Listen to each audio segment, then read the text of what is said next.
Suki, good morning! Okay, open na po ang shop. 9 AM to 8 PM po. May kinakabit si Bossing na bracket K3. Yan, hindi na tinatanggal yung drop wire nito.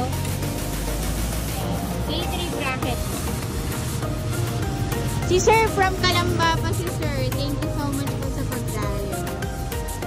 Okay. Mga Suki, ano ko kayo? Advice ko lang kayo sa bagong location ng Maos.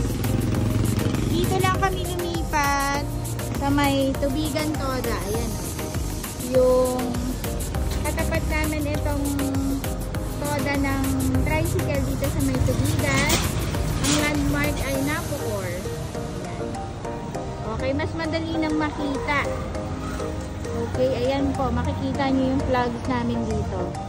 Yung signage na bago, ginagawa pa. Pero syempre, makikita nyo naman sa page yung aming exact location. Maos, Binyan, Laguna branch po. Inayos ko na rin yung map niya para hindi kayo maliligaw. Waiting na lang for approval ni Google. Ayan o. Napakabilis si Kabit. K3 bracket. Hindi na tinatanggal yung drop wire. Nag-avail pala si Sir din ng box at saka ng helmet.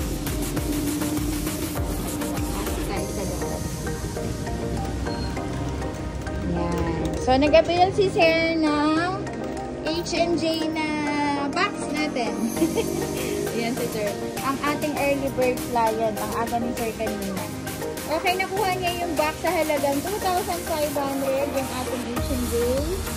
Ayan. Tapos yung ating helmet. Yan. Kumuha si Sir nung circuit.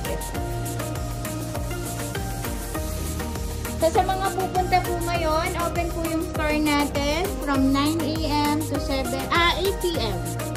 Okay. So, syempre available din yung ating mga jackets, pants, mga alay cap box. Ayan. Maraming choices dito. Ayan po. Okay, visit na kayo mga lods. Pwede ang cash, installment, credit card, home credit. Kakabit na ni Bossing yung box. Yan, pag cash yan guys, pwede siya ng 2.5 sa H&J.